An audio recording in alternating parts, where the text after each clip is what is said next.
the dual-track system of market price and planned price, but a split strategy of opening prices while providing targeted subsidies. Although the relevant departments are still hanging on CPI and extremely sensitive to indicators, the use of administrative force to force down prices has gradually been falsified by the market, and all parties are forced to accept reality through market lessons. It will be a matter of time before prices are relaxed. But this is not to say that opening up is as simple as opening up. It requires the maturity of various conditions such as timing, policies, and situation. This will be a gradual process. Considering the affordability of society, relevant parties are likely to adjust the pace and speed of price liberalization with changes in the situation, giving society enough time and space to transform and digest. At the same time, liberalizing prices does not mean that the government will let go. Regulation can still affect prices, but the methods have changed.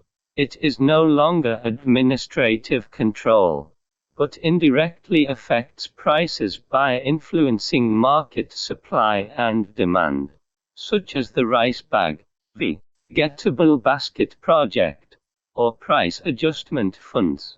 So the crux of the problem lies not in opening up prices, but in how to maintain social stability. Looking at the impact of reform, the most likely impact is on the price-sensitive vulnerable groups. In order to stabilize people, ease hearts and promote reform, the government's bottom-up targeted subsidies may become a protective cushion for the gradual liberalization of resource prices in the future. This turns the key question to how to target subsidies, whether directly or indirectly. The reason why education reform and healthcare reform are in a dilemma is because relevant parties attempt to reduce the burden on the public through indirect subsidies from institutions, schools, hospitals, etc. The starting point is correct, but subsidy institutions are prone to rent-seeking and corrupt. But they cannot effectively compensate. Therefore, indirect compensation is better than direct compensation.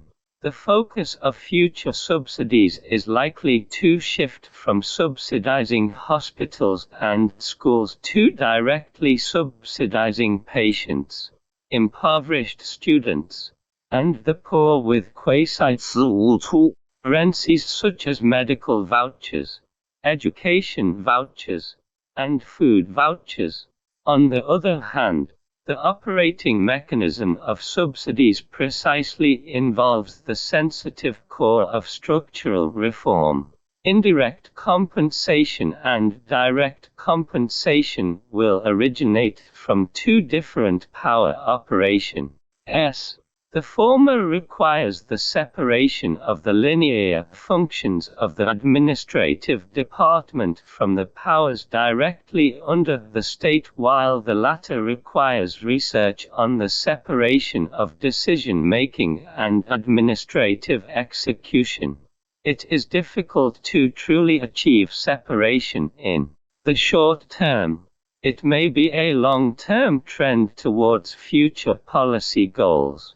But under the pressure of the situation, strengthening the power of became popular in countries such as India, emphasizing the government's control over currency flow, which became the mainstream opinion in academia, and most mathematicians were still advocating for free currency floating before this. At the same time, discussions about the financial Explosion in China are also on the rise, with the mainstream view that China is at the center of the vortex and has a high probability of crisis. They are worried that China will be blown up and then destroyed. In fact, the current situation of China's finance is more aptly described as the financial explosion because it represents a long-awaited energy, and the process of ultimately entering the financial explosion can be controlled by the government. In the absence of a sound financial system in China, relevant departments will not easily loosen financial regulations. As a result, China's financial civilization will transition from the financial explosion to a controlled explosion. From the perspective of Chinese reality, industrial civilization and agricultural civilization are still ongoing, and information civilization is beginning to emerge. The financial industry, on the other hand, belongs to the model of strict national regulation and a conservative approach. At this moment, entering the financial civilization still requires several hurdles. The first is the effective grafting of financial civilization with industrial civilization, agricultural civilization, and information civilization.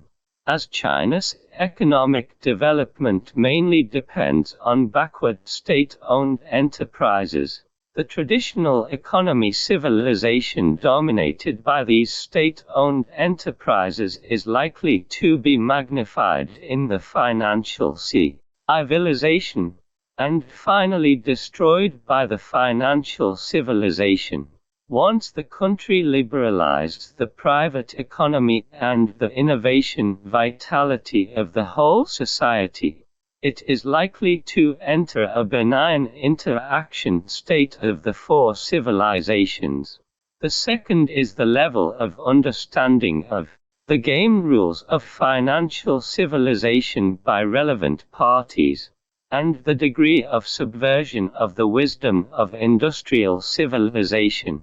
For example, many experts believe that the phenomenon of nationwide stock trading is abnormal and a signal of the stock market reaching its peak, while officials from the State-Owned Assets Supervision and Administration Commission believe that nationwide stock trading is a great thing due to our limited knowledge. It is difficult to grasp it clearly within a limited time frame, regardless of the purpose for which this statement is made. At least it indicates that the management still allows room for discussion on new phenomena, rather than blindly denying them. China's hybrid finance effectively balances tolerance and control, and may dominate the next wave of financial civilization.